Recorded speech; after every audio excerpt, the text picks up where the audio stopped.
Hi బాబాయ్. Hi పండు. ఏంట్రా ఇల్లు ఇంత సైలెంట్ గా ఉంది? ఇంట్లో ఎవరు లేరా ఏంటి? మమ్మీ డాడీ బయటికి వెళ్ళారు.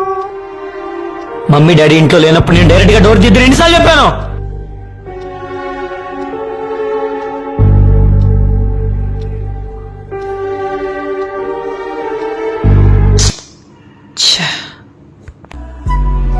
అలా కాదమ్మా, బయట సొసైటీ మనం ఊహించినంత మంచిగా ఏం లేదు.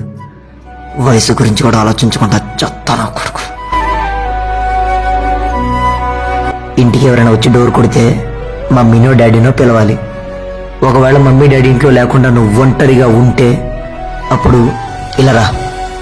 ఇలా కిటికీలోంచి చూసి వచ్చిన వాళ్ళు తెలిసిన వాళ్ళైనా తెలియని వాళ్ళైనా సరే మమ్మీ డాడీ ఇంట్లో లేరు, బయటికి వెళ్ళారని చెప్పాలి. నువ్వు వెంటనే డోర్ తీయకూడదు, అర్థమైందా? ఇంట్లో ఎవరు లేనప్పుడు నీ జాగ్రత్త నీ చేతిలోనే ఉంటుందిరా. ఇప్పుడు నేను చెప్పేదంతా నీకు అర్థం కాకపోవచ్చు, కానీ ముందు ముందు అర్థమవుతుంది. నేను చెప్పిన జాగ్రత్త.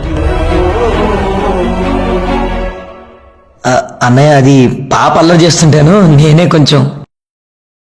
అంతా విన్నాన్రా. ఈ సొసైటీలో ఆడపిల్లలు మనుషుల మధ్య తిరుగుతున్నారో మృగాల మధ్య తిరుగుతున్నారో కూడా అర్థం కావట్లేదు. ఆడపిల్లలకి మంచి చెడుతో పాటు ఇలాంటి జాగ్రత్త నేర్పించడం కూడా చాలా అవసరం. మన జాగ్రత్త మన చేతిలోనే.